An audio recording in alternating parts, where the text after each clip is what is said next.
जय माता दी दोस्तों। माता रानी आपकी सारी मनोकामनाएं पूर्ण करें और आप जीवन में खूब सारी तरक्की करें। इसी के साथ आज का जो वीडियो है वो मैं शुरू कर रही हूँ। दोस्तों आज के वीडियो में मैं आप सबके साथ वसंत पंचमी की बिल्कुल सरल पूजा विधि जो है वो इस वीडियो में शेयर करूँगी। बहुत कम सामान में आप वसंत पंचमी की पूजा जो है वो कैसे कर सकते हैं, इस वीडियो में बहुत ही सरल तरीके से जो है वो बताने वाली हूँ। सबसे पहले इस प्रकार की कोई भी चौकी जो है वो आपको लगा लेनी है। आपके पास पीढ़ा है या आपके पास लकड़ी की चौकी है, जो भी है वो आपको लगा के इस प्रकार से एक चौकी जो है वो विराजमान कर लेना है। वसंत पंचमी के दिन माता सरस्वती का प्रकट उत्सव जन्म दिवस जो है वो मनाया जाता है और इसी दिन भगवान श्री राम जो माता सबरी हैं उनकी कुटिया में गए थे, तो ये दिन जो है वो बहुत ज़्यादा पावन और पवित्र होता है। इस दिन विशेष रूप से पीली चीज़ों की प्राथमिकता दी जाती है। पीले वस्त्र इस दिन धारण करें, पीली चीज़ें ही माता को चढ़ाएं और पीले जो फल हैं, पीले फूल हैं, उनकी प्राथमिकता दी गई है। जो पूजा कर रहे हैं उनको भी पीले वस्त्र धारण जो है वो ज़रूर करने चाहिए।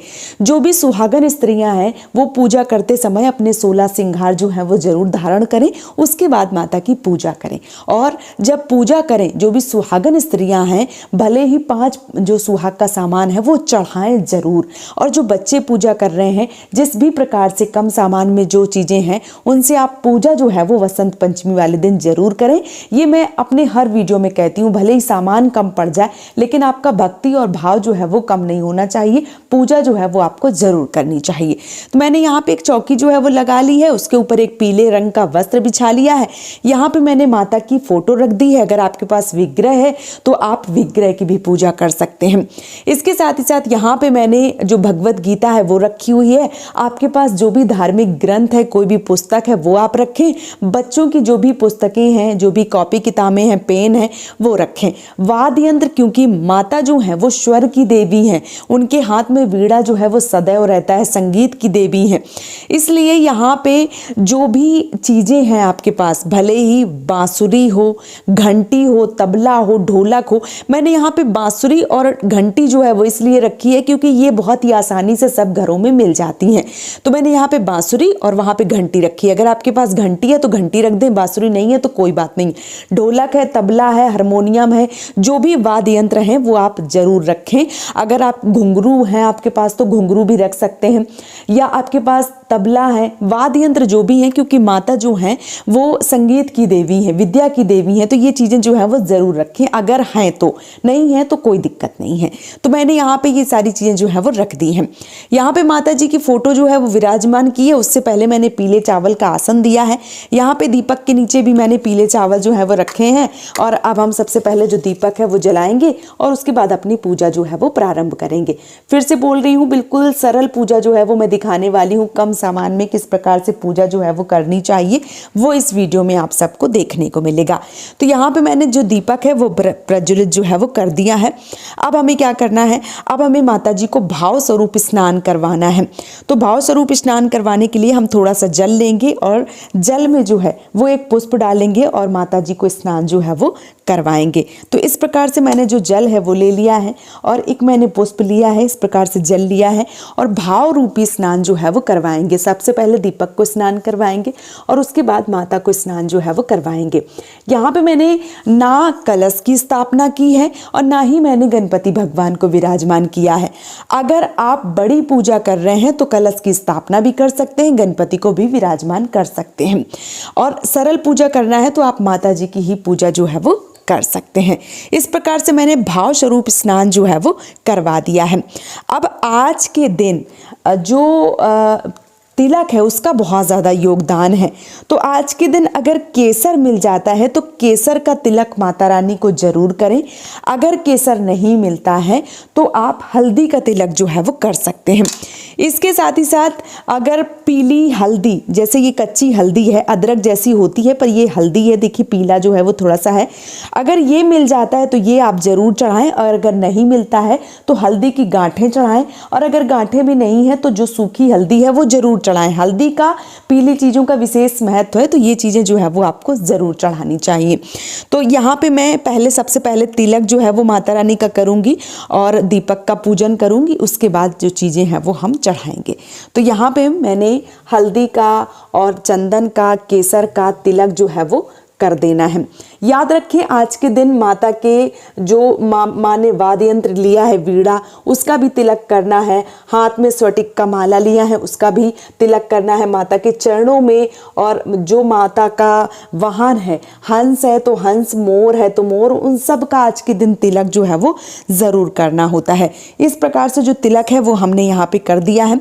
अब हम दीपक का जो तिलक है वो भी कर देंगे। तो इस प्रकार से जो दीपक का तिलक है वो हमें कर देना है। ये देखिए दीपक का भी जो तिलक है, पूजन है, वो हमने कर दिया है। अब हम पुष्प समर्पित करेंगे। वैसे तो आज के दिन पीले पुष्प जो है वो चढ़ाए जाते हैं, लेकिन आपको जो भी पुष्प मिल जाए इस दिन पुष्प जो है वो ज़रूर चढ़ाएं। तो मैंने यहाँ पे दीपक को पुष्प जो है वो चढ़ा दिया है, माता को पुष्प चढ़ा दिया है। उसके बाद हम जो भी हमने पुस्तकें ली हैं उनका भी तिलक करेंगे और उनको भी पुष्प जो है वो हम चढ़ाएंगे। जो भी आज के दिन चाहे आप कोई पढ़ाई कर रहे हैं वो पुस्तकें रखें, और अगर आपने कोई डायरी बनाई है उस पर आप हिसाब किताब रखते हैं तो उसमें स्वास्तिक जो है वो ज़रूर बनाएं आज के दिन। ये सारे कार्य जो है वो ज़रूर करने चाहिए। जो भी वाद्य यंत्र होते हैं उनकी पूजा पाठ जो है वो ज़रूर की जाती है। अब जो पीली चुनरी है वो माता को अर्पित करें। अगर पीली चुनरी नहीं है तो फिर यहाँ पे जो आपका रक्षा सूत्र है, जो कलावा है, उसके भी वस्त्र जो है वो आप समर्पित कर सकती हैं। तो यहाँ पे मैंने पीली चुनरी जो है वो माता को इस प्रकार से समर्पित कर दी है। ये देखिए, तो ये देखिए मैंने वस्त्र रूपी जो पीली चुनरी है वो माता को चढ़ा दी है। ये देखिए इस प्रकार से।